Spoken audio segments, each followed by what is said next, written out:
আজকে আমরা নিয়ে এসেছি শীতের নানান সবজির এক দারুণ স্বাদের রেসিপি নিয়ে। আশা করি আপনাদের ভালো লাগবে। প্রথমে সবজিগুলো কেটে ধুয়ে রেডি করে নেওয়া হয়েছে। এবার সর্ষের তেল গরম করে তাতে কিছু বড়ি দিয়ে লাল লাল করে ভেজে তুলে নিতে হবে।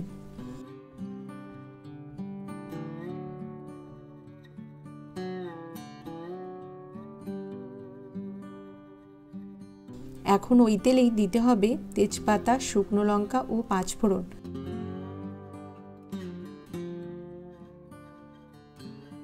হালকা নেড়ে চেড়ে প্রথমে দিতে হবে আলু,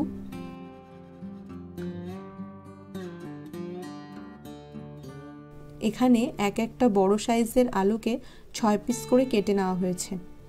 আলুগুলো মিনিট খানেক নেড়ে চেড়ে দেওয়া হচ্ছে মিষ্টি কুমড়ো, এর মধ্যেই দেওয়া হয়েছে চৌকো করে কেটে রাখা লাল আলু ও গাজর।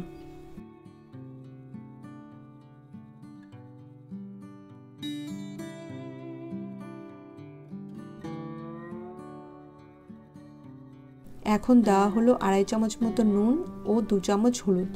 নুনটা পরে প্রয়োজন হলে দিয়ে নিতে হবে। নুন হলুদ দিয়ে সবজিগুলো খুব ভালোভাবে নেড়েচেড়ে ঢেকে দিতে হবে মিনিট 2-এর জন্য।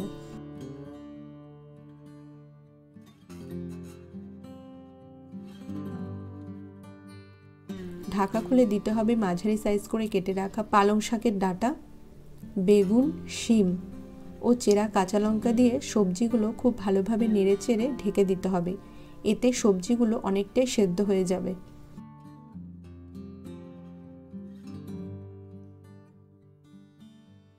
এখানে গ্যাসের ফ্লেমটা মিডিয়ামে রাখতে হবে।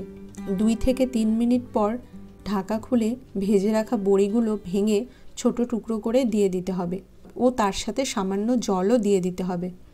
ভালোভাবে নেড়েচেড়ে দিতে হবে যাতে বড়িগুলো সবজির মধ্যে ভালোভাবে মিশে যায়। মাঝে মাঝে একটু ঢেকে দিতে হবে, এতে সমস্ত সবজি ভালোভাবে সেদ্ধ হয়ে যাবে। এবং সমস্ত সবজি ভালোভাবে সেদ্ধ হয়ে গেলে দিতে হবে স্বাদ অনুযায়ী চিনি। এরপরে খুব ভালোভাবে নেড়েচেড়ে নিতে হবে। যখন সবজিগুলো সেদ্ধ হয়ে গিয়ে একটা আঠালো ভাবের মতো হয়ে আসবে, তখন তৈরি হয়ে যাবে আমাদের এই রেসিপি।